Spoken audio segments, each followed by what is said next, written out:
uno debería celebrar con más alegría aún que el mundo y hacer notoria esa verdad a la humanidad.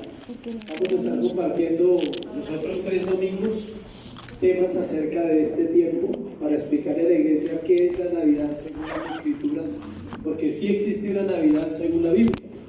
Es diferente que el mundo ha vuelto este tiempo una tradición, ha vuelto este tiempo algo comercial, pero hay un tema que vamos a compartir el domingo antes de Navidad, que se llama así, la Navidad según Dios. O sea, ¿qué es la Navidad? ¿Por qué? O sea, ¿por qué existe? ¿De dónde viene? Todo eso es bueno que la iglesia sepa y que entienda que sí podemos vivir una Navidad, porque es celebrar a Cristo, precisamente, es celebrarlo en nuestros corazones. De hecho, la Biblia dice que Cristo debe ser celebrado todos los días en el creyente. Todos los días uno debería levantarse feliz. Si no es así, algo falta en nuestro corazón. Alguien dirá, pero es que usted no sabe lo que yo estoy viviendo. Usted tampoco sabe lo que yo estoy viviendo, ¿sí? Entonces se trata de eso, de ser feliz en Cristo. No es feliz según las circunstancias de este mundo, porque según estas circunstancias de este mundo nadie sería feliz, porque vivimos en un mundo malo, en un mundo lleno de maldad, lleno de situaciones, un día arriba, un día abajo, un día vamos, un día hay bien, un día hay mal.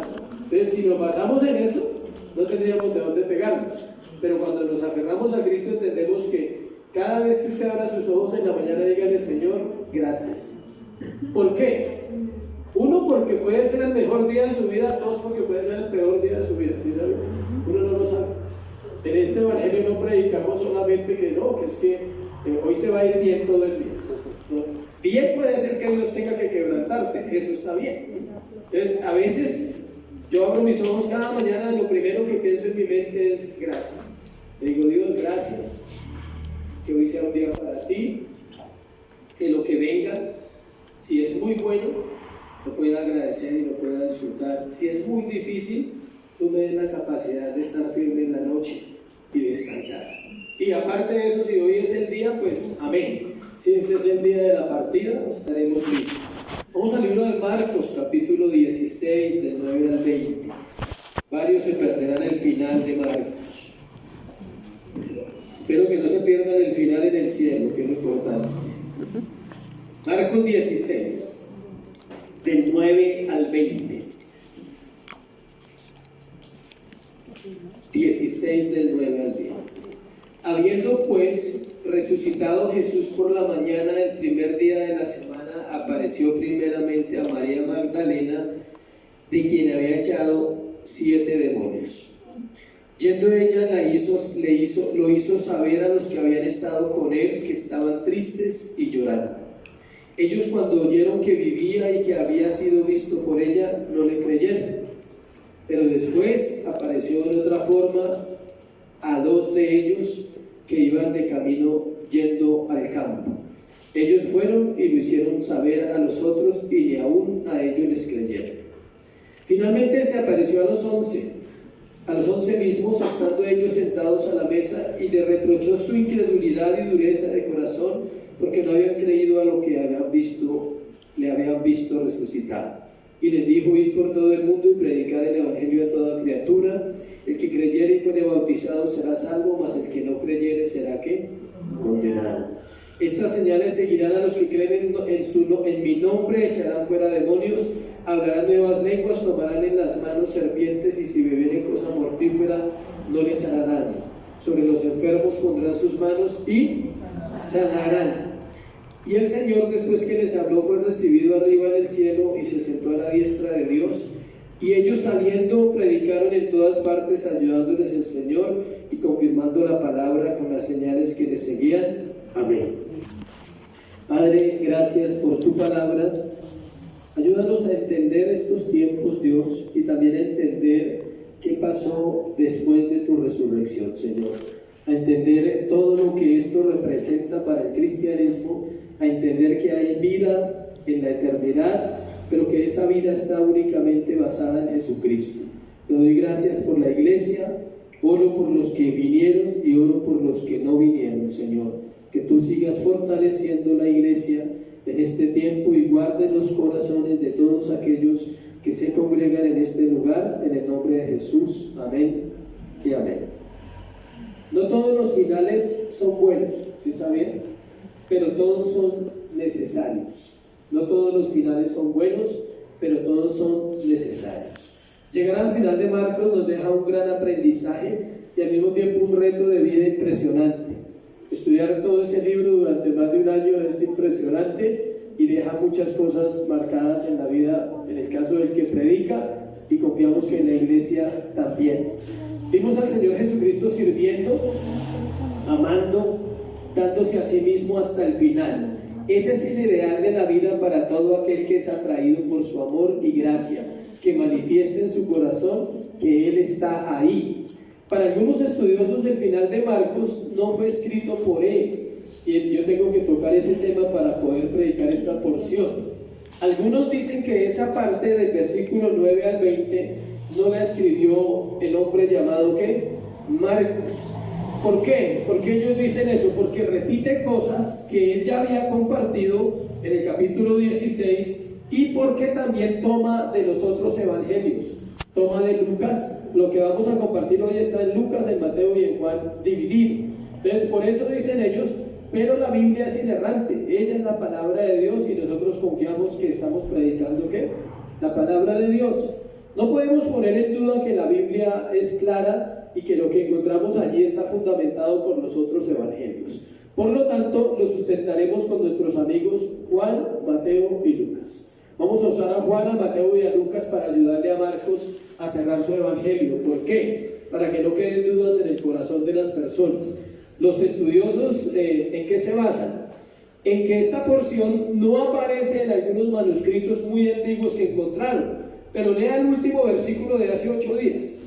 Y ellas se fueron huyendo del sepulcro porque les había tomado temblor, espanto, ni decían nada a nadie porque tenían miedo.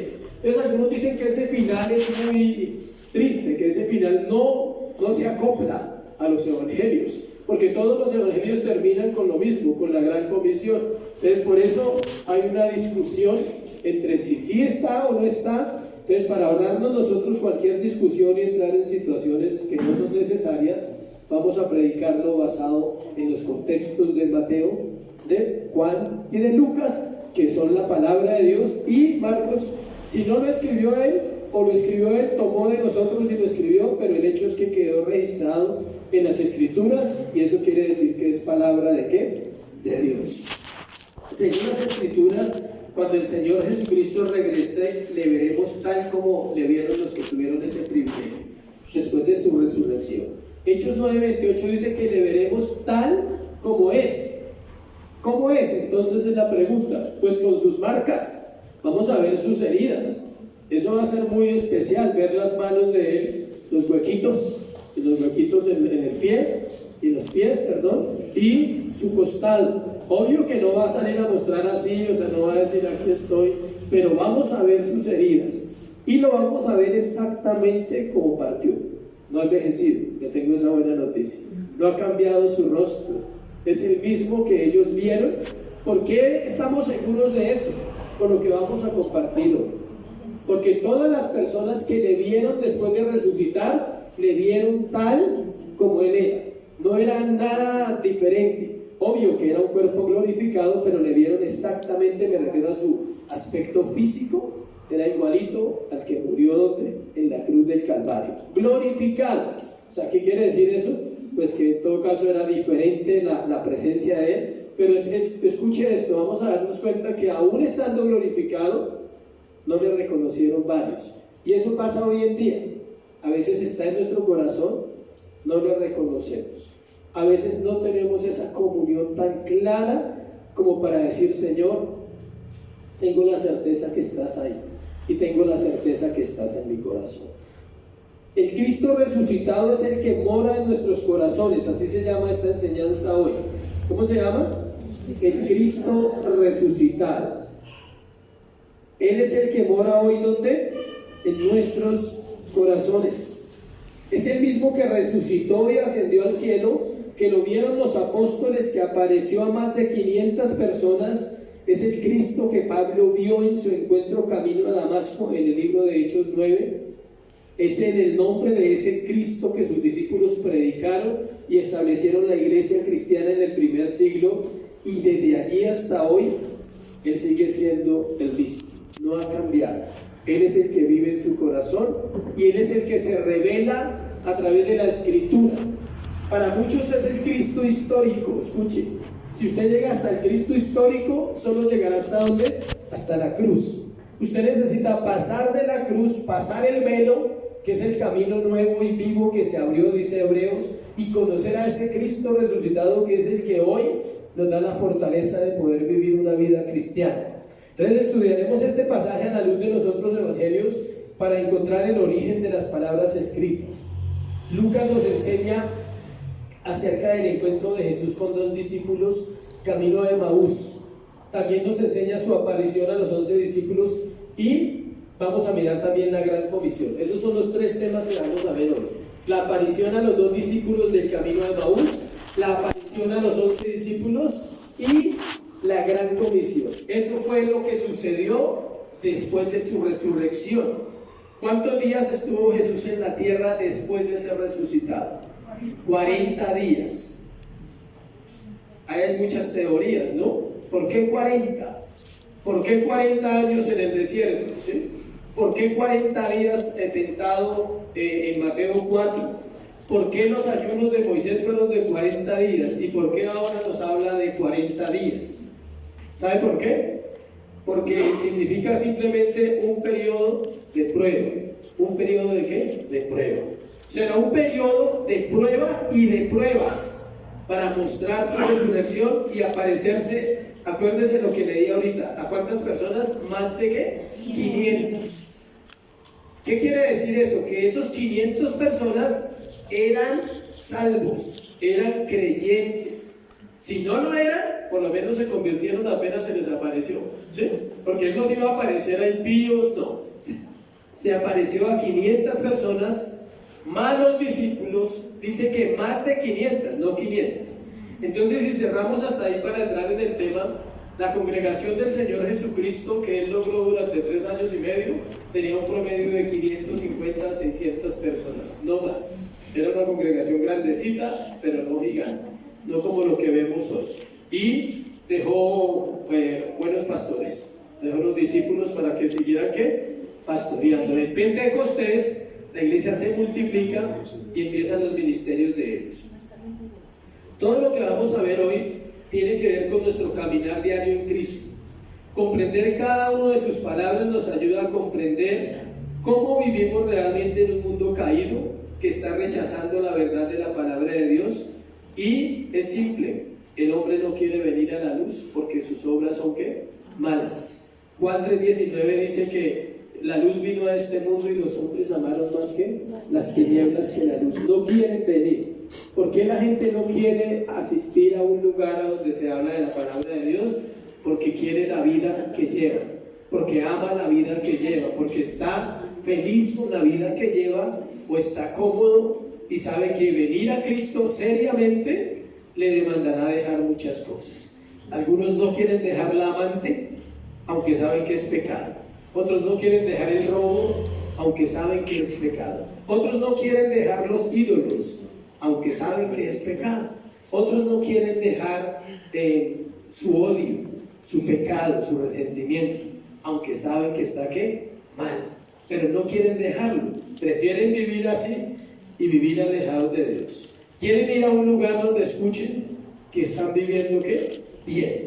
Y que la vida que llevan es la vida que ellos necesitan vivir, que esa vida es correcta. Cuando se habla diferente a eso, entonces la gente ya no quiere oír. Todo el que rechaza su evangelio le rechaza a Él. Todo el que rechaza su palabra rechaza su persona. De eso se trata el dilema más grande de la vida, de saber si estaremos con Dios eternamente o separados de Él eternamente. Solo el que venció la muerte nos puede llevar cerca de Dios para estar allí con Él para siempre. Ninguno más nos puede llevar a esa eternidad, sino ¿quién? Cristo. Vamos a mirar hoy entonces varios pasajes de los evangelios. Primero, resucitó para revelar las escrituras. Vamos a leer Marcos 16, del 12 al 13, y luego pasamos al contexto que es Lucas para explicarlo bien. Marcos 16 del 12 al 13. Vamos a tomar ese pasaje cortico, esos dos versículos. ¿Por qué no comparto Marcos 9, versículos 9, 10 y 11? Porque ya son repetidos. Ya eso lo expliqué la semana pasada cuando se le apareció a María. Entonces Marcos está repitiendo esa partecita, no la vamos a tocar hoy para entrar en el otro tema. 12:13 dice: pero después apareció en otra forma a dos de ellos que iban de camino yendo al campo. Ellos fueron y lo hicieron saber a otros, y ni aún ellos ¿qué? Creyeron. Entonces vamos a Lucas 24. Lucas capítulo 24 35. del 13 al 35. Lucas 24, 13. Y ahí vamos a estudiar el pasaje muy bonito, por cierto, de los discípulos camino a ¿dónde? A Emaús. No vamos a leer todo el pasaje, porque son hartos, son desde el capítulo, versículo 13 al 35, entonces no acabaríamos hoy. Vamos a tomar lo que nos compete, según lo que dice Marcos, según lo que vimos ahí. Entonces, ¿resucitó para qué? Para revelar las Escrituras. Escuche esto para todos, que es muy importante. Si alguien quiere conocer realmente las Escrituras y entenderlas, escuche, comprenderlas, obedecerlas y que sean reveladas a nuestro corazón, se necesita la presencia del Cristo resucitado en el corazón. Él abre las Escrituras por el poder de ¿quién? Del Espíritu Santo. Él abre las Escrituras y lo vamos a ver cómo lo hizo con ellos, muy chévere. Recordemos que la tumba vacía fue una evidencia poderosa de su resurrección. Había tres versiones después de la tumba vacía. Habían tres versiones que se regaron por todo Israel, por todo el mundo antiguo se regaron estas tres versiones. Escuchen. Algunos decían que Cristo no murió en la cruz, que cuando lo quitaron de la cruz no estaba muerto y que Él se recuperó y se voló y se fue a vivir a otra ciudad de una manera anónima. Esa es una versión. Y que vivió en Palestina el resto de su vida. Esa es la versión. La segunda versión dice que los discípulos robaron su cuerpo. Esa es la más conocida en Roma y en la vida de Israel. Y la tercera dice que los discípulos fueron a la tumba equivocada. Ninguna de las tres es cierta. Las tres se pueden comprobar por la Escritura que no tienen fundamento bíblico. La primera, que Cristo no murió en la cruz, sí murió. ¿Por qué? Porque nosotros lo estudiamos y vimos que fue traspasado ¿con qué? Con una lanza. Vimos que José lo sepultó, José de Arimatea, Nicodemo, y vimos que la piedra la corrieron y vimos todo el proceso del sepultamiento. ¿Se acuerdan que vimos que cómo enterró Dios a su hijo? Entonces Jesús sí murió, sí fue enterrado y sí resucitó. Pero según esa versión ellos dicen que Él no murió, que quedó moribundo, se recuperó y se voló. Jesús no tenía ese carácter. Él no podía engañarnos, no podía quedar vivo. La otra versión, que se robaron el cuerpo. ¿Por qué no apareció el cuerpo nunca entonces si se lo robaron? Les dicen que lo enterraron en otro lugar. Tampoco se puede sostener esa versión bíblicamente, porque Jesús aparece. Si Jesús no hubiera aparecido, dicen, bueno, se robaron, no hay cuerpo. Pero es que aparece un cuerpo que resucitado, una persona viviente. Entonces no pueden decir eso. Y la tercera, que se equivocaron de tumba, menos. Porque la tumba estaba custodiada, porque la tumba, las mujeres vieron el viernes donde lo pusieron y nadie se podía equivocar. Es sencillo. Si usted va a visitar a su muerto, póngale cuidado. Usted se equivoca de tumba, le hace la visita a ese, no, usted dice, estoy equivocado, va a buscar la otra tumba. O sea, es sencillo. Supongamos que se equivocaron de primerazo en llegar a otra tumba, pero ellos se ubicaron diciendo, no, esta no es, aquí no está, era allí. Eso es fácil, o sea, no podía haber esos errores. Notemos que los primeros versículos de Lucas, para mirar ya el pasaje de hoy, 24, nos narra la historia completa. De hecho, no hay otra referencia, solo los dos versículos de Marcos y esta historia. No aparece ni en Juan ni en Mateo este pasaje, por eso tenemos que remitirnos ¿a quién? A Lucas. Dice versículo 13, empecemos ahí en Lucas 24. Perdón, versículo 36. Mientras ellos aún hablaban de estas cosas, Jesús se puso en medio de ellos y les dijo, perdón, me equivoqué. Es 13, sí, es 13. El otro es el siguiente punto, 13. He aquí, 2 de ellos iban el mismo día a una aldea llamada ¿qué? Emaús, que estaba a 60 estadios de Jerusalén. Vamos a mirar eso.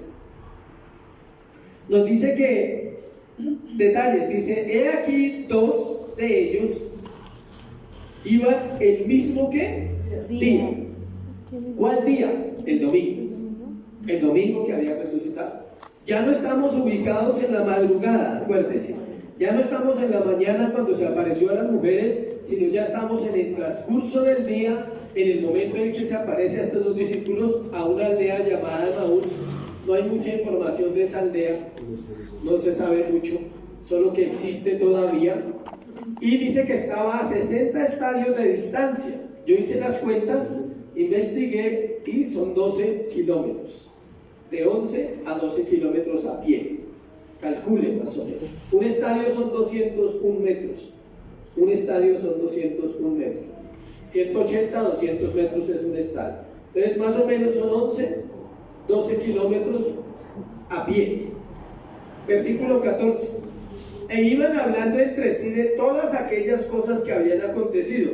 Ellos hablaban de todo lo que había pasado en la mañana, hablaban de la Pascua, hablaban de la muerte del Nazareno, hablaban de la crucifixión de los ladrones, hablaban del terremoto, hablaban de que la tierra se llenó de tinieblas, hablaban que el velo se rasgó, iban hablando, así como cuando usted sale hablando de la iglesia y se va para su casa y dice, uy, esa parte y aquella y la otra, y usted termina hablando de muchos temas. Ellos estaban hablando de muchos temas. Versículo 15.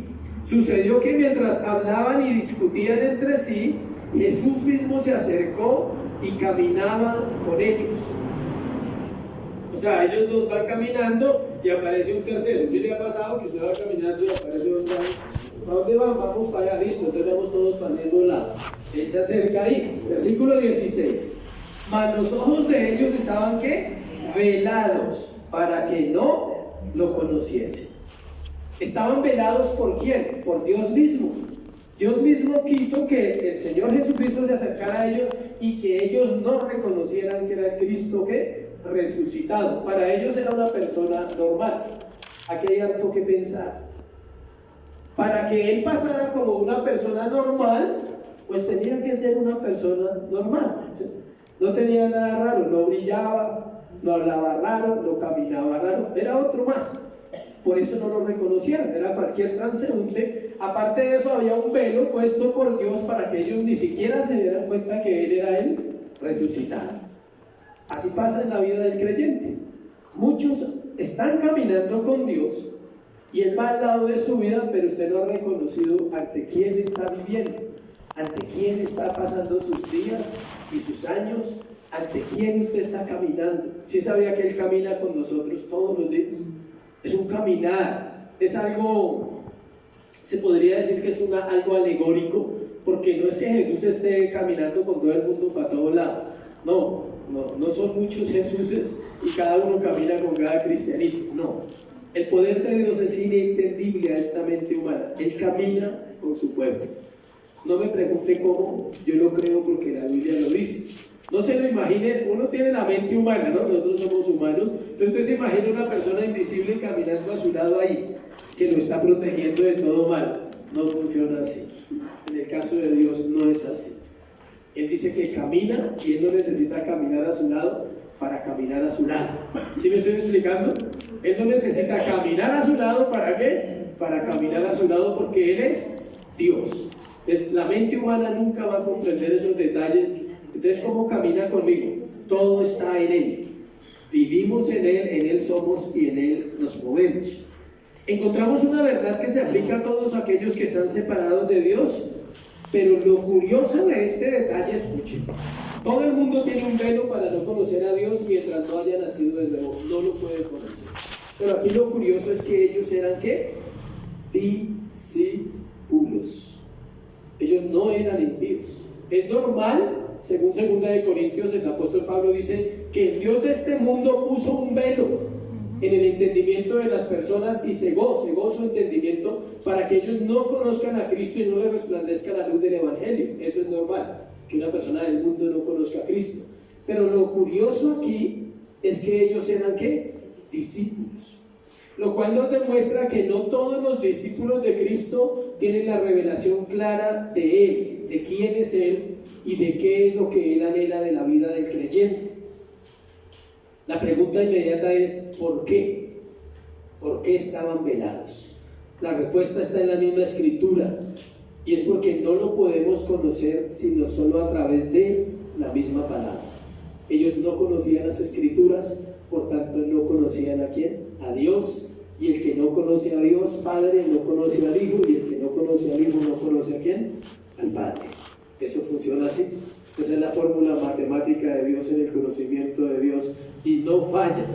Es así. Entonces ellos no conocían la Biblia, por ese lado no conocían al Cristo, no sabían nada de Él, por eso el velo que tenían era más por un desconocimiento de la verdad que Dios permitía en la vida de ellos. Escuche bien, habían sido discípulos, caminaban con Jesús, pero aún así no le conocían.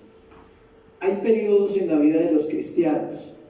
Tú puedes venir, ser juicioso, aún servir, pero hay cosas veladas en cuanto al conocimiento de Dios para cada uno de ustedes y aún para mí, para todos. Dios nos va develando, quitando todas esas tinieblas, porque son tinieblas las que no nos deja ver. El pecado, cada vez que pecamos, la comunión baja, volvemos a restaurarnos y se vuelven ciclos de vida donde necesitamos seguir aprendiendo. Entonces, ese es el proceso de Dios. La iglesia misma se ha encargado de vender ideas falsas en cuanto al conocimiento de Dios. Algunas veces pensando que asistir a la iglesia es conocer a Dios, otras veces pensando que queriendo ser buenos es conocer a Dios también. Algunos creen que son cristianos porque van a una iglesia, otros creen que son cristianos porque hacen buenas obras, pero no somos cristianos ni por ir a la iglesia ni por hacer buenas obras, sino por conocer a ¿quién? A Cristo. Aún porque se lee la Biblia o se ora de vez en cuando, pero nada de eso dice la misma Biblia que nos permite conocerlo.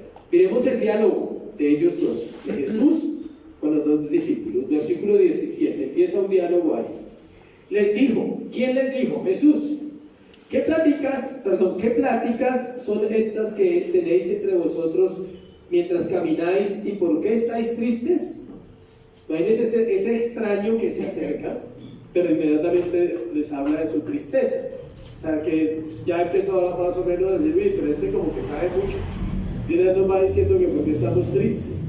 Es Dios, acuérdense.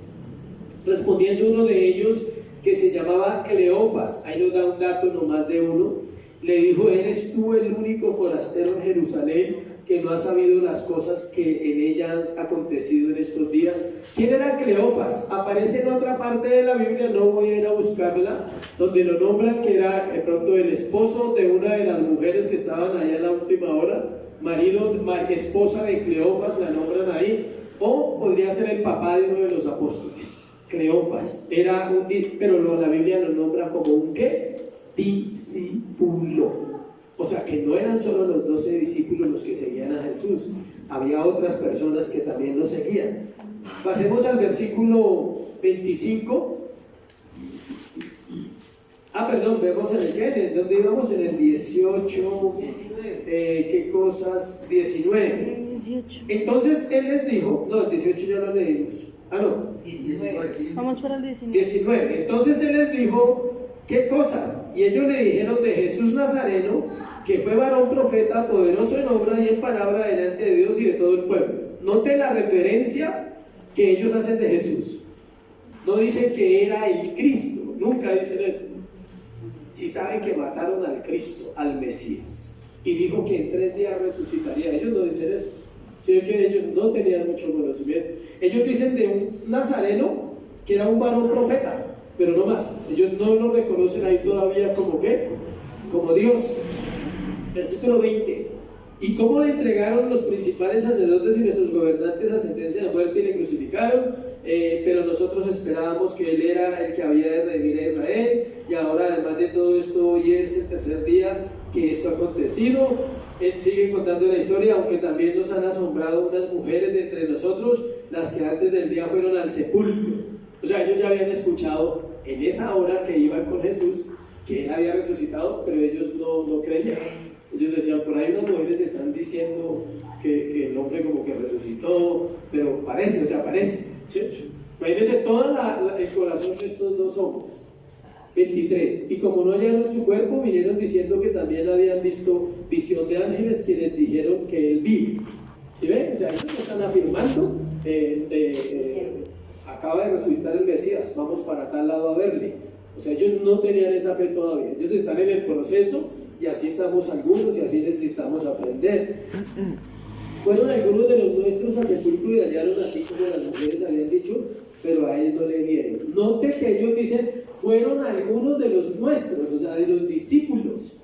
Dice que no lo vieron, pero ellos en ningún momento, en todos estos versículos que acabo de leer, en ningún momento ellos están diciendo, ¿sí sabías que el Cristo resucitó? Imaginen que le hubieran dicho eso a Jesús mismo. Estaban hablando con el resucitado y ellos no entendían, ahí dice la Biblia, y ellos tampoco tienen la fe todavía. Para ellos está así, vean, más o menos, está como que vamos a ver si de pronto sí, vamos a ver si de pronto que no. Versículo 25, entonces les dijo, oh insensatos y tardos de corazón para creer todo lo que los profetas han dicho. ¿No era necesario que el Cristo padeciera estas cosas y que entrara en su gloria? El Señor les habla, los confronta inmediatamente y dice, ¿necesitan más pruebas? Ustedes mismos están diciendo que unos compañeros de ustedes fueron a la tumba y no le vieron, y ustedes mismos están hablando que era un profeta, que era el varón de Dios, pero ustedes no quieren entender. Les dice, por eso les dice, oh insensatos y tardos de corazón para creer todo lo que los profetas han dicho.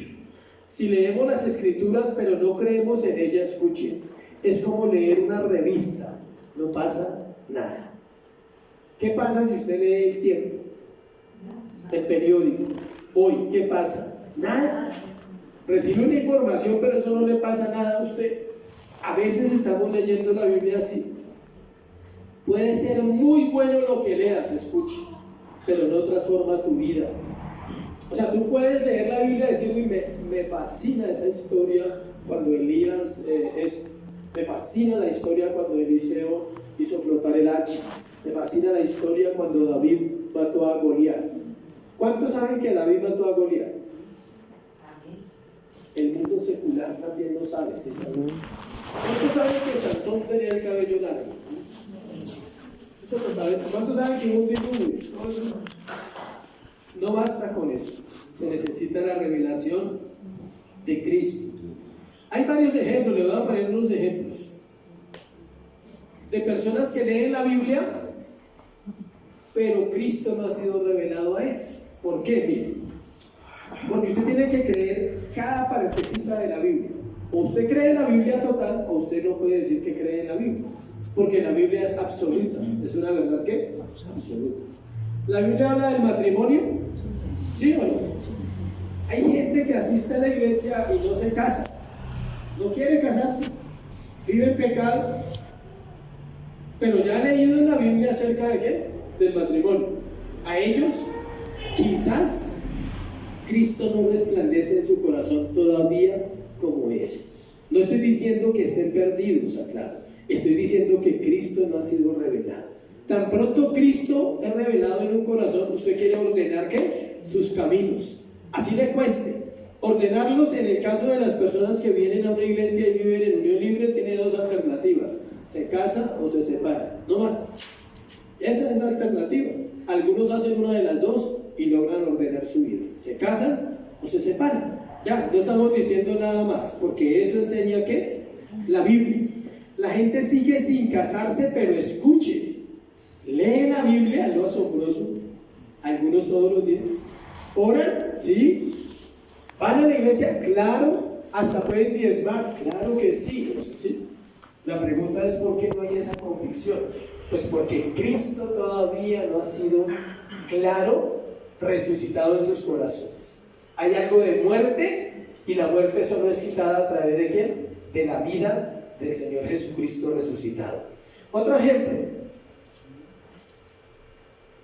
Hay gente que hace buenas obras y viene a la iglesia, pero no obedece lo que dice Dios porque no lo conoce. La Biblia dice que debemos corregir a los hijos, ¿sí o no? ¿Y por qué no lo hacemos? Me pregunto yo, si la Biblia dice que debemos corregirlos. Eso demuestra que usted no obedece a la Biblia, sino usted obedece a lo que usted piensa y a lo que usted quiere. La Biblia dice que se debe ofrendar, muchos no lo hacen. La Biblia dice que no se debe murmurar y muchos murmuran. Entonces, cuando todas estas partes sencillas de la Biblia yo las leo, mira, hay gente que ha leído la Biblia varias veces y nunca hace caso a lo que lee. A eso se refiere el pasaje que estamos hablando. Por eso se llama que Él resucitó, ¿para qué? Para revelar las Escrituras. El Cristo resucitado en un corazón trae una revelación tan sencilla que usted no puede hacer otra cosa que ¿qué? Obedecer. Ya usted deja de pelear. No, pero es que esto, no, pero es que lo otro, no. La Biblia es clara y dice que debemos obedecer. Por ejemplo, lo de anoche es una adoración a la Virgen, punto. Investíguelo, ponga en Google qué se celebra el 7 de diciembre y ahí le explica qué se celebra. Si usted participa conociendo las Escrituras, está desobedeciendo, punto. Ya usted ya sabe, ¿sí? ¿Se va a ir al infierno por eso? No sabemos, no puedo decirle si sí o si no. Lo más probable es que a nadie le vayan a juzgar eso. ¿Sabe qué le van a juzgar? Rechazar a Dios. Eso sí, es lo que el Señor mira en el corazón de nosotros. ¿Rechazar qué? Su verdad. Versículo 27 de Lucas. Y comenzando desde ¿dónde? Desde Moisés y siguiendo por todos los profetas, les declaraba en todas las Escrituras lo que de él decía. Note cómo antes de que ellos conocieran que él era el resucitado, él les empieza a hablar ¿de dónde? Desde Moisés. ¿Qué dijo Moisés de Cristo? Que se había levantado así como una serpiente se levantó en el desierto y que todos mirarían a él y serían ¿qué? Sanos. Eso dijo Moisés. Y todos los libros de la Biblia, imagínense al mejor predicador del mundo, Cristo, diciéndoles a ellos, Moisés dijo esto. Luego habló Samuel, luego habló David. ¿Se acuerdan de los salmos? En tal lado hablan de Cristo. Él no decía de él. Salmo 22, Dios mío, ¿por qué me has desamparado? Y lo llevó por toda la Biblia. ¿Se acuerdan que Jeremías dijo que de una mujer virgen nacería un hombre? Sí, luego Jeremías anunció un pacto en Jeremías 31. Luego Ezequiel mostró una visión de un templo que nunca terminaría. Y luego fulano, y luego sutano. Y los llevó por toda la Biblia, mostrándoles a Cristo. Y lo tenían al lado, pero él tenía que mostrárselo como a través de la Biblia. Escuchen, el cristianismo puro sucede en un corazón cuando este libro alumbra acá. Cuando usted no es gobernado por un sistema humano o mundano, sino usted es gobernado por lo que la Escritura dice. Pero es que todo el mundo lo hace, sí, pero no está en la Biblia. Eso nos hace diferentes. Y eso es lo que le cuesta al cristianismo verdadero. Versículo 27, versículo 28, dice que llegaron a la aldea donde iban y él hizo como que iba más lejos, mas ellos le obligaron a quedarse diciendo, quédate con nosotros porque se hace tarde y el día ya ha declinado. Entró pues a quedarse con ellos. Ahí nos da una ubicación de tiempo. El día ya ha ¿qué? Declinado. 5:30, 6 de la tarde, el sol se está yendo y venimos de camino. ¿Cuánto se demora usted caminando? 12 kilómetros, 12, calculo que 2 horas. 2 horas más o menos, sí, hablando, ¿no? Iban charlando, que usted cuando habla en rico, va caminando y va hablando y el tiempo se pasa rápido. Versículo 30. Y aconteció que estando sentado con ellos en la mesa, tomó el pan y lo bendijo, lo partió y les dio. Entonces les fueron abiertos los ojos y le reconocieron, mas él se desapareció de su vista. Tremendo, ¿no? Qué pánico es. Todo el camino cuando usted 3-4 horas hablando y apenas usted lo reconoce y dice, Él es el Señor, se desaparece. Les dejó viendo un chispero. Se fue. El pan de vida, versículo 30, note lo que dice. Aconteció que estando sentado con ellos a la mesa, tomó el pan y lo bendijo, lo partió y los dio. El pan de vida se reveló a ellos. era el mismo pan. O sea, el pan que él toma es un pan físico para dárselo, pero él está diciéndoles: yo soy el pan de vida de Juan 6:35. Yo soy ese pan de vida. Y me imagino todos los recuerdos de ellos inmediatamente empiezan a decir: claro, él era el pan de vida. Y dice el versículo 31: fueron abiertos sus ojos y le reconocieron. Eso es algo que hay que orar, iglesia, que los ojos del pueblo de Dios sean ¿qué? Abiertos a este tiempo, a lo que necesitamos como iglesia en este tiempo, a la situación que está viviendo las naciones y Colombia. Versículo 32. Y se decían el uno al otro, esta parte me gusta mucho, dice: no ardía nuestro corazón en nosotros mientras nos hablaba en el camino y cuando nos abrían las escrituras. ¿Sí ven lo que hacen las escrituras? Hacen arder corazones para Dios. No ardía nuestro corazón. Yo me los imagino después de que desapareció, como quedaron esos dos hombres tocados, digámoslo así, por Dios, llenos de Dios. ¿Por qué? Porque la palabra se reveló a sus corazones. Solo después que las escrituras son abiertas por el poder del Espíritu Santo, el hombre podrá comprender quién es Cristo. Antes no. Por eso la motivación de la iglesia, de nosotros como pastores en la iglesia, siempre será esa: lean la Biblia, por favor, leanla todos los días de su vida. O sea, no lo vea como una labor harta, aburridora. Mientras usted lo vea así, está como ellos, velado. Cuando un día esto arda en su corazón, un verso, una frase le llegue a su corazón y lo quebrante, es cuando usted dice: Dios está hablando a mi corazón, está revelando ¿qué? Sus escrituras. Segundo, Marcos 16, volvamos al texto principal para ubicarnos otra vez. Ya terminamos el primer pasaje. Marcos 16, 14. Vamos a mirar solo ese versículo. Finalmente se apareció a los 11 mismos, estando ellos sentados a la mesa, y le reprochó su incredulidad y dureza de corazón, porque no habían creído a los que le habían visto resucitado. Les recuerdo por qué es necesario tomar los otros pasajes, porque Marcos pasa rápido. Él da un versículo, pero vamos al libro de Lucas, donde estábamos otra vez, 24, y seguimos desde el 36 en adelante. Después de que Jesús se aparece a los discípulos de Emaús, dice que en el 33 dice que volvieron a Jerusalén y hallaron a los 11 reunidos y los que estaban con ellos, y que decían: ha resucitado el Señor verdaderamente y ha aparecido a Simón. Y luego dice: entonces ellos contaban las cosas que habían acontecido en el camino y cómo le habían reconocido al partir ¿qué? El pan. O sea, ellos ya ahí empezaron a testificar, a decir: no, veníamos caminando los dos y se nos hace un hombre al lado y empieza a contarnos un poco de cosas de la Biblia y cómo estaríamos de ciegos que ni siquiera sabíamos que era el Cristo. Hasta que se sienta en una mesa, parte el pan, y cuando parte el pan nuestros ojos son abiertos y nos damos cuenta que es Cristo resucitado. Imagínense la pasión de ellos contándole a los otros discípulos, y dijeron: y en ese momento se desapareció. Y todo el mundo: que falla, o sea, ¿sí? Se fue. Pero ahora viene la otra aparición. Estamos hablando de Cristo resucitado, cómo Él se aparece a otro grupo de personas, versículo 36, mientras ellos aún hablaban de estas cosas. ¿Sí nota el texto? Resucitó para establecer su paz en el corazón del creyente. Pero note dónde continuamos la historia de Lucas. Mientras ellos, ¿quiénes ellos?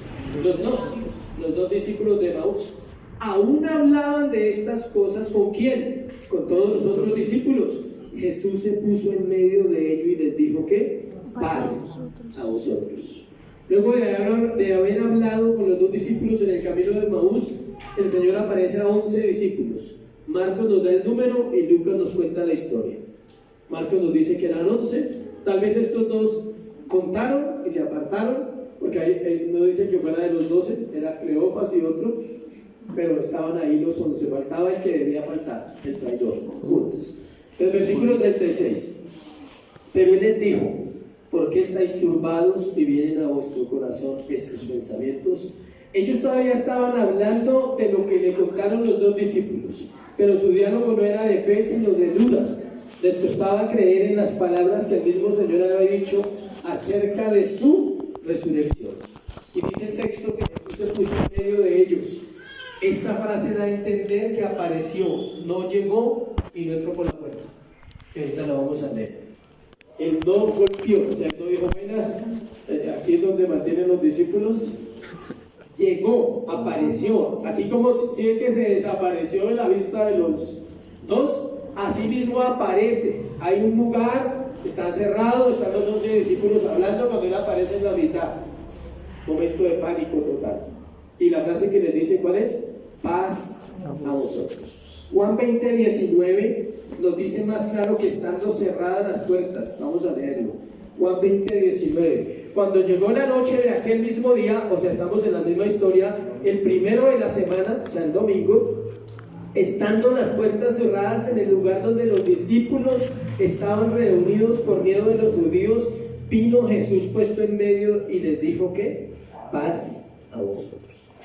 Note que no era que él pudiera estar a golpear, aparecía, porque era un cuerpo glorificado. Podía pasar paredes, lo hablamos. O sea, él no era ya el mismo cuerpo, pero lo veían igual como cualquier persona. Él sabía la necesidad de los corazones de sus discípulos, de la paz que sobrepasa todo entendimiento, y es ahí donde sabemos si realmente Cristo vive en nosotros, cuando su paz está en medio de las diferentes situaciones que enfrentamos. ¿Por qué necesitaban paz? Porque estaban llenos de miedo. ¿Ante quién? Ante Roma y ante los líderes judíos. Ellos pensaban que en cualquier momento los iban a matar o los iban a llevar a la cárcel por ser seguidores ¿de quién? De Jesús. Versículo 37 de Lucas.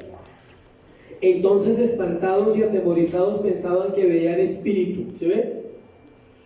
Su apariencia podía ser humano y podía ser también como un espíritu, porque ante los de Emaús se hizo al lado y ellos lo vieron normal, pero allí no, allí ya él muestra otra faceta de su glorificación. Normalmente perdemos la paz y luego nos damos cuenta que no logramos nada, y que si nos angustiamos, nos desesperamos, nos quejamos o dudamos y hablamos mal de la situación presente, igual las cosas no mejoran. ¿Se ha notado usted eso? Que el 90% de las angustias y las preocupaciones son falsas y son producidas por nuestro corazón, por el desconocimiento de Dios. Después usted dice, uy, tanto correr y no sirvió para nada. ¿Sí? Usted se da cuenta. Por ejemplo, cuando hay una situación, una calamidad que llamamos, hay gente que se acelera mucho, empieza a chillar, a gritar, a acelerar a todo el mundo. Y al final se da cuenta que eso no sirvió para nada, lo único que trajo fue problemas. Y eso sucedía con ellos. Ellos estaban preocupados y el Señor lo sabía. De ahí su reacción de espanto y asombro al ver un espíritu. ¿Qué hace usted que esté en un lugar con 11 hermanos y aparezca un espíritu? ¿Sí? Usted dice, o es Jesús o aquí está Satanás o algo. ¿Sí? O es un demonio, una de las dos. O sea, usted duda. O podrían pensar que era un ángel, necesariamente era un demonio. Al ver que aparece a ellos se imaginaron que era un espíritu. Juan 20:20 dice que el Señor les mostró las manos y el costado, y entonces ellos se regocijaron. Cuando ellos ven como un espíritu, el Señor, según Juan 20:20, dice que Él les deja ver claramente que era Él mostrándole ¿qué? Las heridas. No alcanzamos a imaginar la escena. Una cosa es predicarla y escucharla, y otra cosa es pensar lo que ellos vivieron. El Señor mostrándole las heridas, como diciendo una vez más, yo soy. No hay otro en quien puedan hallar paz, no hay otro quien les ame como yo, y no hay otro quien pueda entregar la vida por ustedes. Ese era el mensaje que Él estaba hablando a ellos. Versículo 38 de Lucas. Pero Él les dijo, ¿por qué estáis turbados y vienen a vuestro corazón estos pensamientos? Vemos su omnisciencia en acción, conociendo los pensamientos de ellos. Note que Él les dice, ¿por qué estáis turbados y vienen a vuestros ¿qué? Corazones estos pensamientos? Un detallito del versículo, porque sé que nos sirve. ¿Dónde están los pensamientos? En el corazón, no en la mente. ¿Sí? Uno siempre piensa y pone el dedo aquí y le dice a alguien, piense. ¿Sí? ¿Sí ha visto que uno hace eso? Automático. Piense. No, piense. Porque de aquí suben ¿a dónde? Acá. Y de acá salen acá, y de acá producen mucho daño cuando no son correctos. Entonces Él les dice en su omnisciencia, ahí está mostrando que es Dios. ¿Por qué están pensando así? O sea, ¿qué está pasando en sus vidas? Todos los que tenían en ese momento, o sea, todos los pensamientos que ellos tuvieran en ese momento eran claros para el Señor.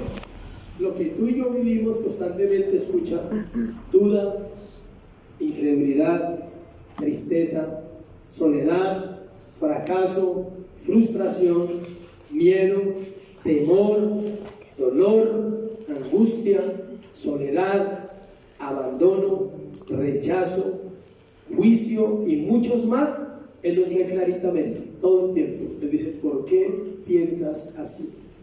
Siempre he tenido una frase que digo, que es que en la vida del creyente hay pensamientos criminales, o sea, pensamientos en contra de la ley de Dios. Son criminales. Pensar mal de nosotros, hablar mal de nosotros. ¿Recuerdan lo que aprendimos en el seminario? Que el pecado es ¿qué? Infracción de la ley. Infringir las leyes de Dios con nuestra mente, con nuestros pensamientos. Y él lo sabía. Él sabía que ellos estaban pensando absolutamente ¿qué? Mal. Versículo 39.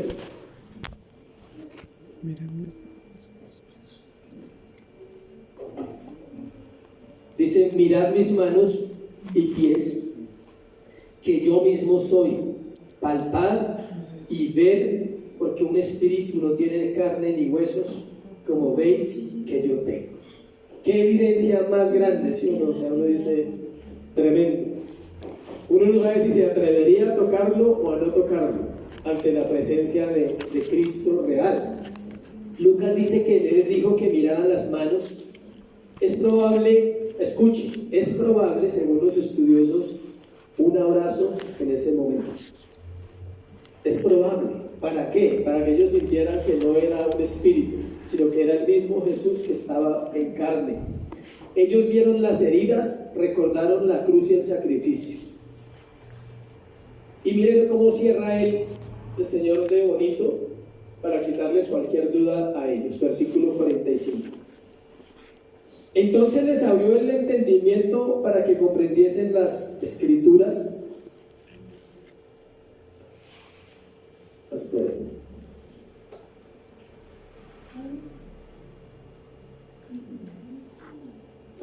Versículo 40. Y diciendo esto les mostró las manos y los pies. Y mire cómo los termina consolando. Como todavía ellos de gozo no lo creían y estaban maravillados, les dijo: ¿tenéis algo de comer? ¿Qué es lo que evidencia que tiene un cuerpo? Pues que come. Yo sé que los creyentes comemos, amén. Entonces, eso evidencia que usted todavía está en la tierra y no ha sido glorificado, que come a la lata. O sea, eso es una evidencia clara. Y el Señor conocía el pensamiento de los discípulos y dijo: vamos a pedirles algo de comer para que se den cuenta que yo soy normalito y que soy el mismo que compartí con ellos, solo que ahora ya resucité. Tercero y último, Marcos 16 del 15 al 18. Tercero, Marcos 16 del 15 al 18. Les dijo: id por todo el mundo y predicad el evangelio a toda criatura. El que creyere y fuere bautizado será salvo, mas el que no creyere será condenado.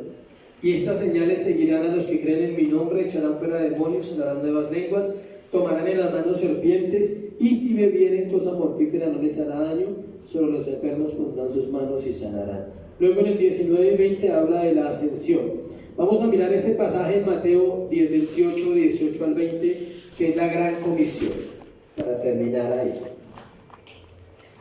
Y el punto se llama: resucitó para darnos su autoridad y poder. ¿Para qué? Para el servicio, no para ser mejores que otros. Entendamos eso. ¿Para qué Dios le dio poder y autoridad a la iglesia? Para que sirva. ¿A quién? A otros. No para que se crea mejor que otros como los judíos. Si saben que uno de los motivos por los cuales el Señor le confronta a Israel es porque ellos se creían mejores que los demás. El Cristo resucitado es quien dio autoridad a la iglesia para establecer su reino en cada corazón que es atraído por Dios para salvación.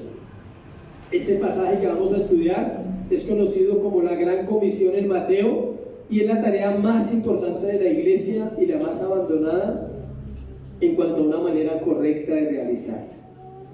Dios no nos pide nada para lo cual Él no nos da la capacidad. Nosotros somos incompetentes para esta labor, pero para ello Dios nos dio el Espíritu Santo. Miremos el versículo 18 de Mateo 28. Y Jesús se acercó y les habló diciendo: toda potestad me es dada, ¿dónde? En el cielo y en la tierra. La máxima autoridad en la tierra es Dios, y esa autoridad está delegada a la iglesia en la palabra de Dios, para que ella vaya por el mundo y establezca la palabra de vida en los corazones que están lejos de Él. Parece iluso, escuche, parece loco, parece incoherente lo siguiente: Dios gobierna todo lo creado por el poder de su palabra, y ese poder ha sido dado a la iglesia para administrarlo a los santos. O sea, nosotros no estamos gobernados ni por el presidente, ni por Roma, ni por Europa, ni por Estados Unidos, nada. El mundo entero es gobernado por Dios a través de su iglesia, y la misma iglesia es la que hace que las naciones avancen o no avancen. Y cada nación tiene lo que necesita. Si tiene un presidente impío, eso es lo que necesita esa nación. Si tiene un presidente santo, esa nación merece un presidente santo, aunque no hay ninguno. Pero estoy poniendo un ejemplo. Cada vez que el pueblo pedía gobernantes, Dios les daba a los gobernantes que ellos ¿qué? Merecían. ¿Se acuerdan del ejemplo cuando pidieron a Saúl?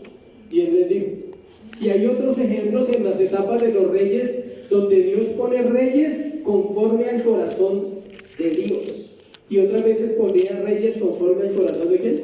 Del hombre. Y algunos reyes hacían reformas, o sea, los presidentes hacían cosas para Dios, quitaban los altares, quitaban la idolatría, establecían el culto, establecían las ofrendas, establecían los diezmos, establecían los sacrificios, establecían la familia, los matrimonios. Y otros reyes establecían el culto a Baal, pasar los hijos por el fuego, las fiestas demoníacas, todo eso. Entonces, no ha cambiado. Él sigue siendo el mismo, sigue gobernando, y para eso utiliza ¿qué? Su iglesia. Por eso la gente debe comprender la importancia de la oración. La oración gobierna el mundo entero. Alguien dirá: ¿la mía? No, la de todos. No es la suya, ni es la mía. Es la de toda la iglesia junta en todo lugar de la tierra.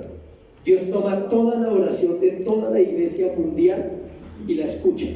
Y escuche esto, que sé que a veces no lo comprendemos. Toda la iglesia verdadera de Cristo en todo el mundo ora lo mismo. O sea que los creyentes genuinos aquí en Colombia, en sus oraciones, sin que ellos se den cuenta, están orando la voluntad de Dios. Eso es una oración verdadera. En la China, otro grupo de creyentes está orando ¿qué? La voluntad de Dios. Y Él con esa oración nos permite participar de lo que Él quiere hacer en la tierra. Por ejemplo, ¿qué se ora hoy en día? ¿Qué debería orar un creyente en este tiempo? 1. Que Dios guarde su iglesia. 1. 2. Que Dios establezca su reino en los corazones de aquellos que Él escogió de antemano. ¿Para qué? Para salvación. Que Dios añada a la iglesia a los que han de ser salvos. Que Dios envíe obreros a la mies, porque la mies es mucho y los obreros son ¿qué? Pocos. Que Dios guarde los gobernantes que no conocen a Dios y los direccione con sabiduría, para que no acaben de destruir las naciones. Esas son las oraciones de un creyente. Nunca está orando por Señor, es que, ¿sí? Muchas cosas usted puede orar, pero una iglesia está orando por eso. La iglesia está orando por eso día y noche. Cuando dice día y noche, ¿a qué se refiere? ¿Que usted tiene que orar día y noche? No, no se refiere a eso. Porque aquí estamos en un horario y en otro lado del planeta están en otro horario. Entonces, de día aquí unos oramos, y cuando ellos oran de día, acá es de noche. De día y noche se está cubriendo todo el mundo ¿en qué? En oración. Es decir, el mundo entero y aún el universo es gobernado y dirigido por la palabra de Dios. Si lo duda, léase Hebreos capítulo 1, versículo 1 y 2, que ahí lo dice. No son los gobernantes y no son los poderes de la tierra, no son los poderes económicos, no son los poderes sociales, no son los poderes culturales los que gobiernan la tierra. Es nuestro Señor Jesucristo. Versículo 19 dice: id, Por tanto, id y haced discípulos a todas las naciones, bautizándoles en el nombre del Padre, del Hijo y del Espíritu Santo. No es un consejo. ¿Cuántos saben que la Biblia no tiene consejos? La gente dice, vaya, busque en la Biblia un consejo. La Biblia no tiene consejos. ¿Tiene qué? Mandamientos. Ella manda.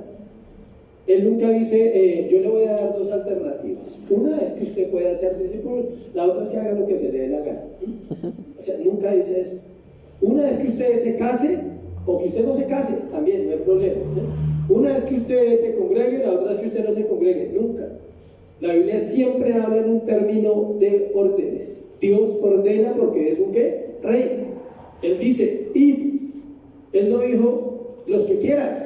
Digo, vayan allá algunos y hagan esa tarea. A todos nos manda ir. De alguna manera todos podemos evangelizar, de alguna manera todos podemos establecer el reino de Dios en los corazones con nuestra vida, con nuestro testimonio, compartiendo el evangelio. El mandato de hacer discípulos nos dice que a todas las naciones, o sea, no se refiere que las naciones se van a convertir, ya sabemos que no se refiere a eso, se refiere a que de todo el mundo habrá gente salva, que en el día del juicio, según Apocalipsis, habrá gente de toda lengua, de toda tribu y de toda ¿qué? Nación.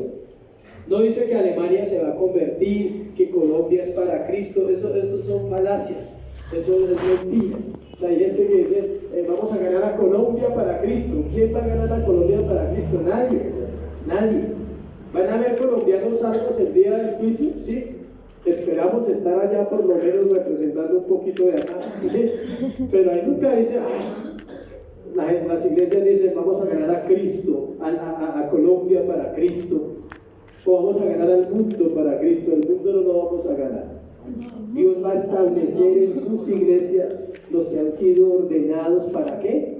Salvación. Personas que vienen con llamado, con emoción desde antes de nacer, van a llegar a las iglesias, se van a quedar, van a perseverar, van a ser enseñados, van a ser formados, van a ser disciplinados y van a llegar a la salvación.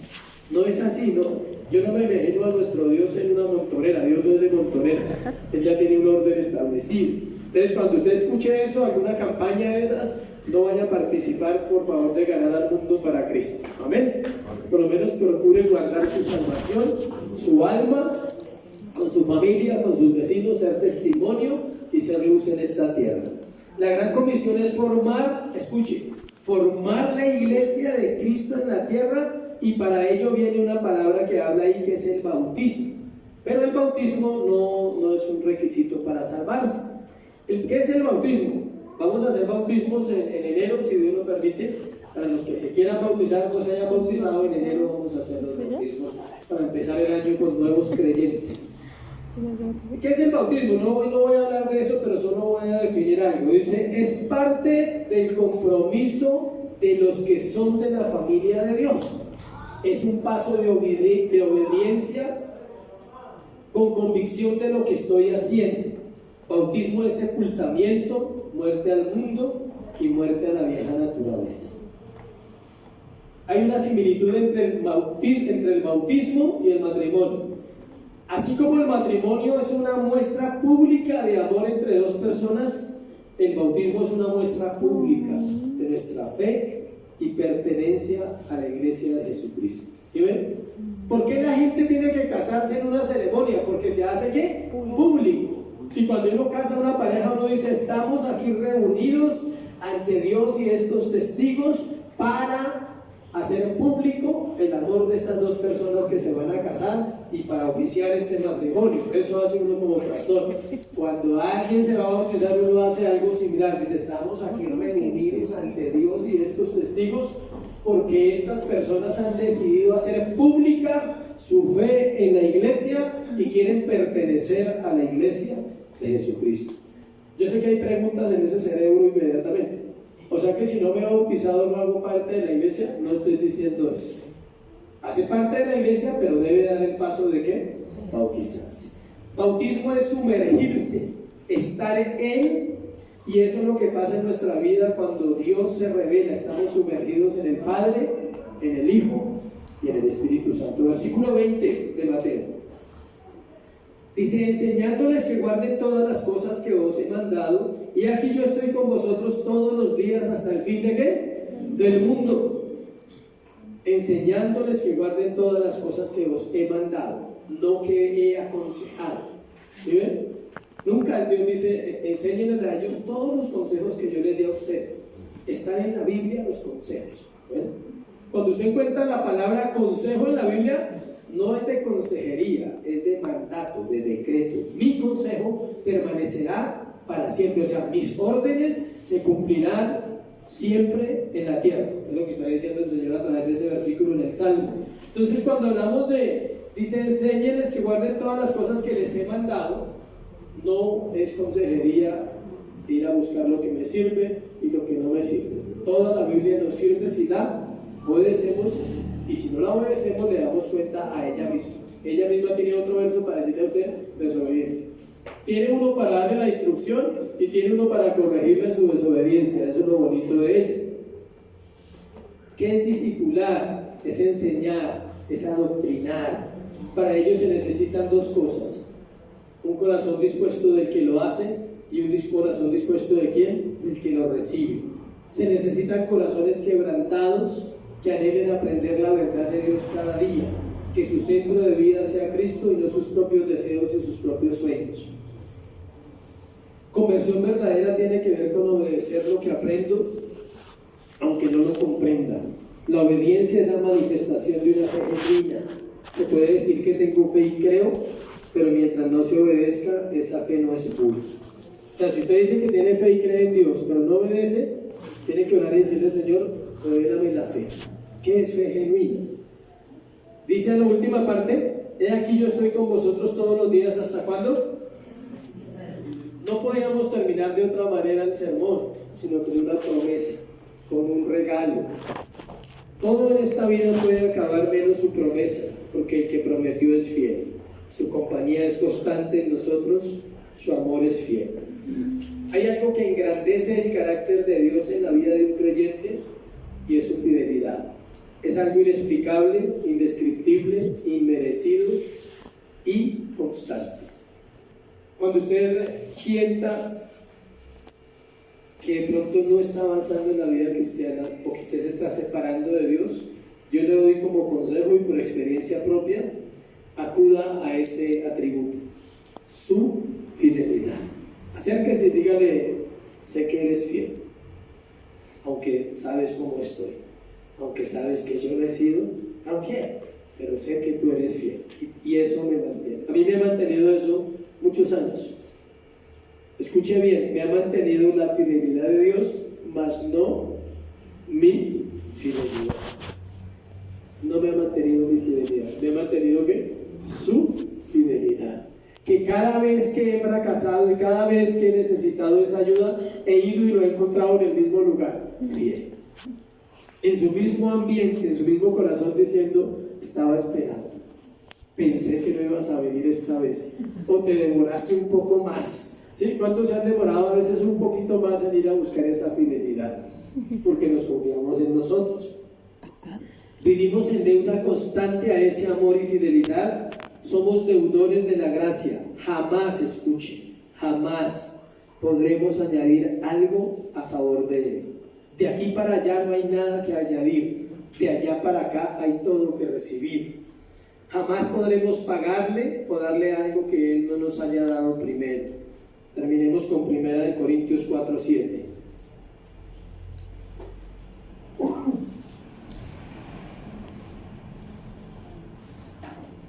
Porque ¿quién te distingue o qué tienes que no hayas recibido? Y si lo recibiste, ¿por qué te glorías como si no hubieras recibido? El apóstol Pablo está hablando de su ministerio y le dice a la iglesia de Corinto eso, los pone a pensar, dice, ¿quién te distingue o qué tienes que no hayas recibido? Por eso el ser humano está en deuda con Dios. Si hoy respiras, ya debes el aire, y mañana vas a deber el de mañana, imagínate. Está establecido que usted y yo vivamos mañana si es la voluntad de Dios, pero ya le debemos esa vida, por eso nunca pagaremos.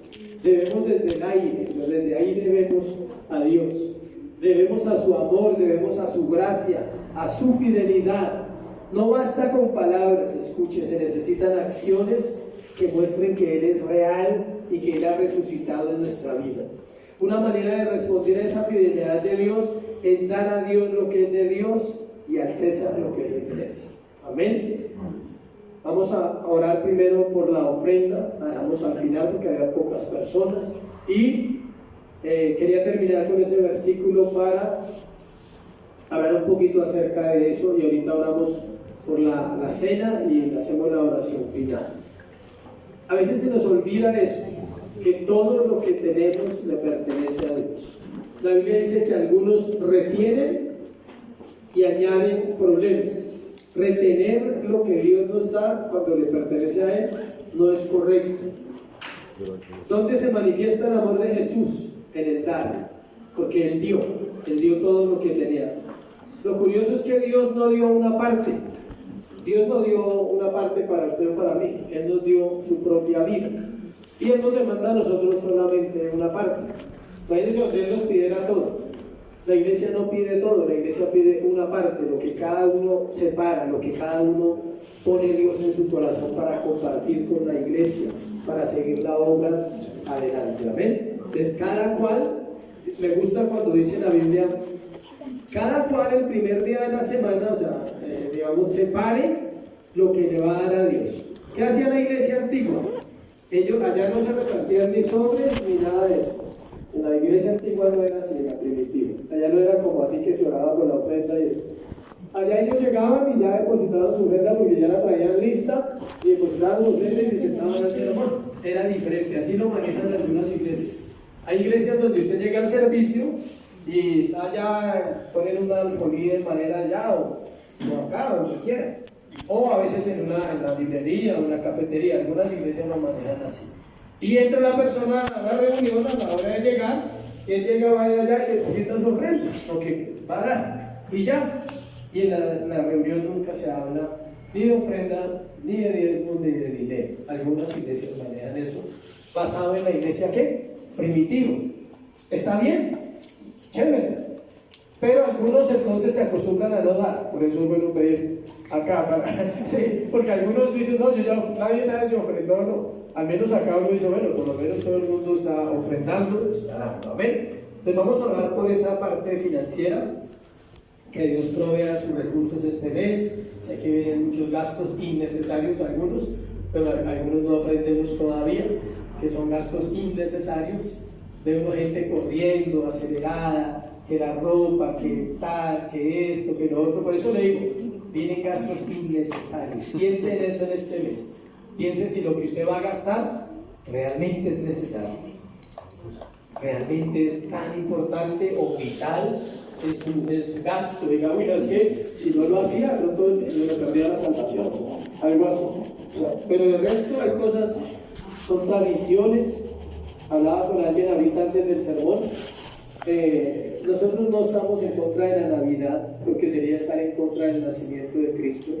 Pero la iglesia tiene que enseñarle a los que asisten que este es un tiempo simplemente de tradiciones, de comercio. Puedes estrenar el 10 de enero, el 20 de enero, el 20 de febrero, el 30, cualquier día del año pueden estrenar. ¿Listo? Necesariamente no es el 24. Si no tiene, no se va a perder. Si no tiene, sus hijos no les va a pasar nada. En serio. Si de pronto usted no puede porque realmente no puede, no sufra, pare de sufrir. Y tiene gracias a Dios y dígale, Señor, qué bueno, hay una comida, hay un techo, tenemos vida, ¿sí? En enero me proveerás, podré tal vez ir a pasear, ir a bendecir a mis hijos, a mi esposa, a mi familia, pero no sufra por cosas que no hay que sufrir. Son tradiciones, todo se volvió tradiciones, lastimosamente. Y si realmente celebráramos a Cristo, ¿qué haríamos? Orar con nuestros familiares en casa, compartir una comida y dormir, listo, descansar, ¿ya? Si quiere hacer otras cosas, si tiene dinero, amén, Dios le bendiga. Bueno, pues tome su ofrenda y vamos a orar con las ofrendas. Padre, gracias por la oportunidad que tenemos de ofrendar, de diezmar. Bendice a todos aquellos que sostienen esta iglesia. Te pido que los guardes, te pido que sus finanzas sean guardadas en este tiempo. Sobre todo que venga sabiduría para saber gastar lo que se trabaja. Algunos trabajan todo un mes, todo un año, reciben sus ingresos, Dios, y a veces se nos esfuma, simplemente porque todavía estamos amoldados al mundo y no entendemos que hay cosas que no son necesarias. Danos la sabiduría, el equilibrio como iglesia para no ser legalistas, tampoco ser liberales, sino tener el punto medio, Dios, que es lo que dice la Escritura. Te doy gracias en Cristo Jesús. Amén. Ya me pueden ofrendar y pueden ponerse de pie. Los que vayan ofrendando pueden ir poniéndose de pie. Vamos a compartir la cena y oramos. A recordar una vez más ese precioso sacrificio.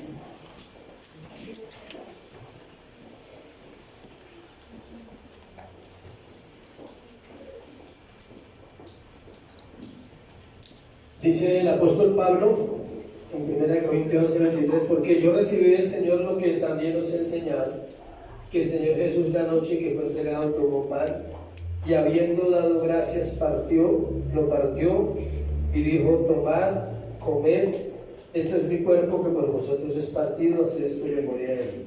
Asimismo tomó también la copa después de haber cenado, diciendo: esta copa es el nuevo pacto en mi sangre, haced esto todos los días, todas las veces que lo bebieres en memoria de mí.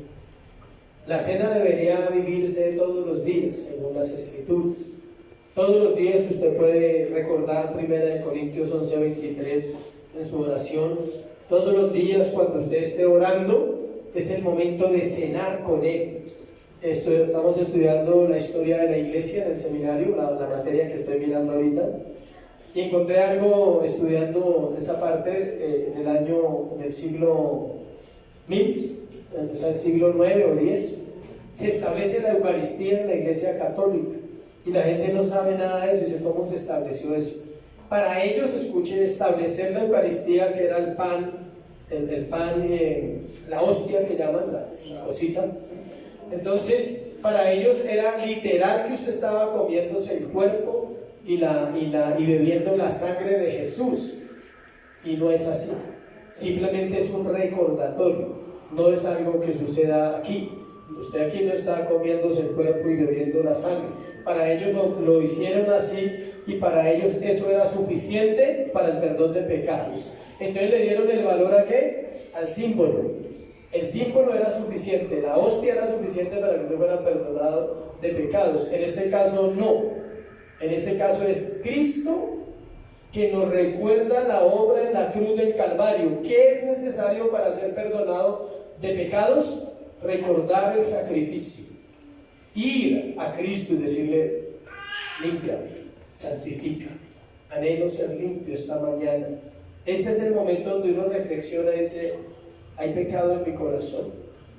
¿Estoy viviendo conforme a las Escrituras, lo que compartimos ahí? Leo la Biblia, oro, vengo a una iglesia, hago algunas cosas que me dicen que haga, pero la pregunta es: ¿cómo está la vida en cuanto a Cristo? No en cuanto a este aparato físico, que es una iglesia, un lugar donde venimos a congregarnos.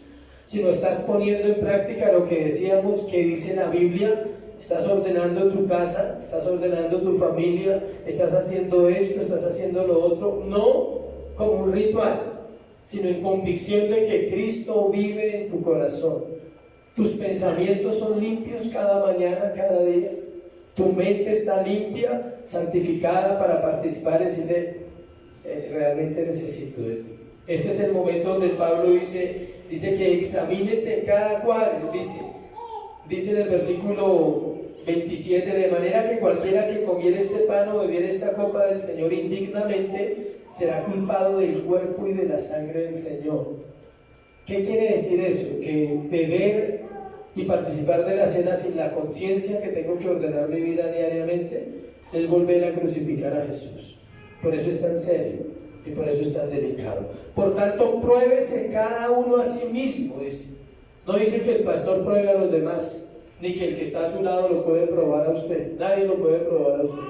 Es usted con Dios, es usted con el Espíritu Santo. Muéstrame en qué he pecado esta semana, esta mañana, ayer. ¿Qué pecado hay en mi corazón que no te agrada, que puede dañar mi comunión contigo? Dice, porque el que come y bebe indignamente sin discernir el cuerpo del Señor, juicio come y bebe para sí, por lo cual hay muchos enfermos y debilitados entre vosotros, y muchos duermen. La iglesia de Corinto era liviana con la cena. Ellos lo tomaban como algo de comer y de beber. Tal vez no se daba una gotica, al parecer allá no se daba así, se daba una copa grande llena de vino y un pan grande, como algo de comer, y al parecer ellos lo tomaban más como algo de comer entre todos, que como participar del sacrificio de Cristo, y por eso dice que algunos están ¿qué? Enfermos y debilitados entre vosotros, y muchos duermen, o sea, muertos espiritualmente. Participaban, pero no sabían de qué participaban. Por eso es tan importante este momento, amén. Entonces, cierra tus ojos un momento y medita en tu vida, en tu corazón con el Señor. Yo sé que Él está acá por su promesa, no por nosotros, por su promesa. Porque Él dijo que donde la iglesia se reuniera, Él estaría allí. Y por eso te damos gracias, Señor, por este momento, de poder mirar nuestro corazón a la luz de tu palabra, de tus ojos. Y por eso mira nuestra condición, mira nuestro pecado, Señor. Y antes de participar, danos convicción que hemos fallado, que todos hemos fallado de alguna manera, en pensamientos, en palabras, en obras, omitiendo Dios, sabiendo hacer lo bueno y no hacerlo, sabiendo lo que dice la palabra y no lo aplicamos en nuestra casa, en nuestra vida, en nuestras relaciones, Señor. Ayúdanos esta mañana, Dios. Trae convicción de pecado, porque es ante ti que estamos hoy participando de este servicio, Señor. Puedes participar del pan.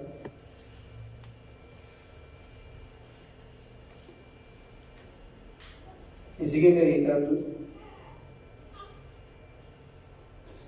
Recuerda que su cuerpo fue molido, dice la palabra. Totalmente molido por nuestros pecados, Señor. Por mi pecado, para darme salvación. Y tu sangre preciosa, Señor, me limpió. Puedes participar de la copa. Señor, límpianos en esta hora. Así como el líquido, Dios, puede servir para bajar algo simbólico, un pedazo de pan o de galleta. Así tu sangre nos limpia, Señor. Ella nos limpia de todo pecado, de toda maldad, Señor. De todo aquello que te aleja de mi corazón, Dios, tú me limpias esta mañana. Dios, santifica esta iglesia. Revélate como el Cristo resucitado, aquel que murió en la cruz pero se levantó de entre los muertos para darnos vida, y vida en abundancia, Señor, vida eterna. Hoy te damos gracias por ser quien eres.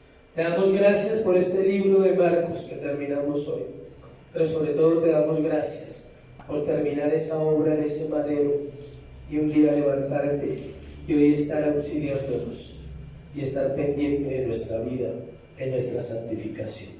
Es en Cristo Jesús. Amén y amén.